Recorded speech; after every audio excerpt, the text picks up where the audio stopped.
Demonstration of maxillary first premolar.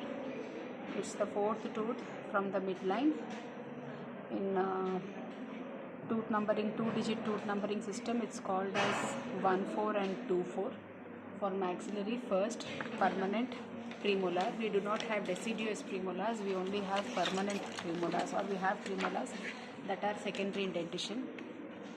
Okay, let's now take this. We'll draw the midline.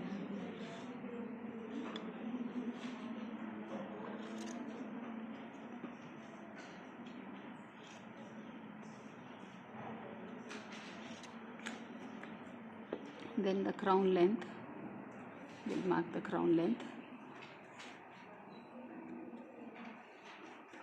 After that, mark the aspects. Buccal, opposite to buccal is palatal. One side would be mesial, other side would be distal. Now, like how you have done for canine, you will take the measurements. Labio, here it is mesiodistally, and then you will approximately draw the outline form like this. Okay, fine. From here, extend it into the midline. Make sure that the cross is there. Then from here, very similar to your canine, you will give a straight cut like this. Very similar to your canine. This is how you will give. This would be your slope.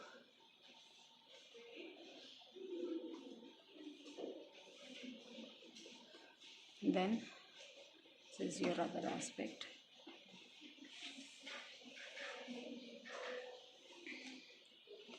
Outline form very similar to your canine. Till here you are all aware of it.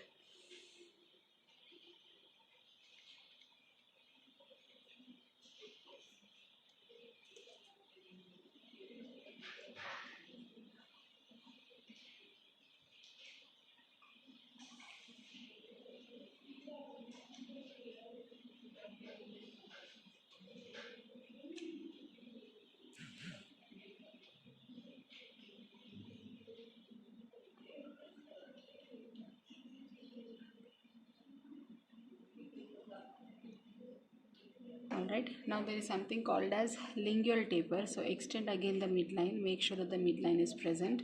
Now in the lingual taper, give the lingual taper something similar to what you have done for canine.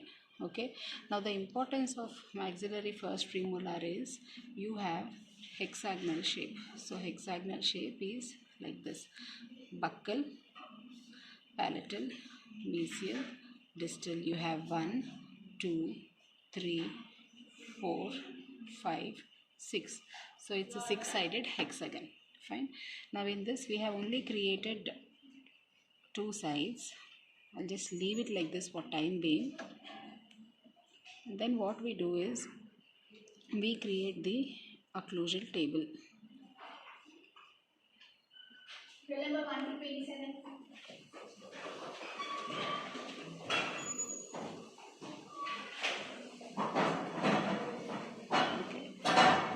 Here what we do is from this corner we have to create a slope. This is called as the marginal ridge. So from this one corner, come to the center and scrape. I want you to scrape with this end, not with your cutting edge. Scrape with this end. So you are creating one slope like this, then you create another slope like this. 2 slopes are created. Now come to the lingual side, again create one more slope like this, and then create another slope like this. At this moment your entire carving will have elevated triangular fossa. We will look into that little while later. In the meantime, your entire proximal surfaces are straight. You have to have crest of curvature. So on the buccal side it will be at the middle of middle third. So now start doing that.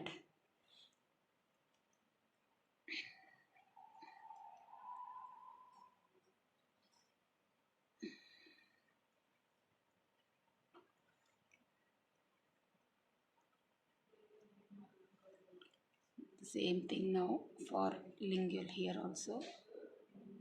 Slightly chop off the lingual outline like this. Now get it straight like this. Okay, this is now looking more like a cuboid, this shape. You have to get a hexagon. So 1 2 3 4 5 6. Now what you do is try to again cut it like this. Try to make it into a proper hexagon.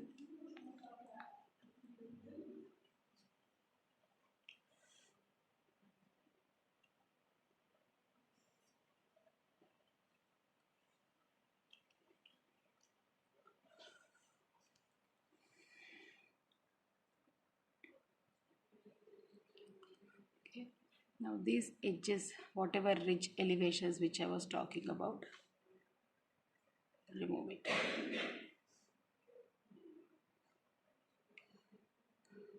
Now again slope it out.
So for today we'll just concentrate on the crown.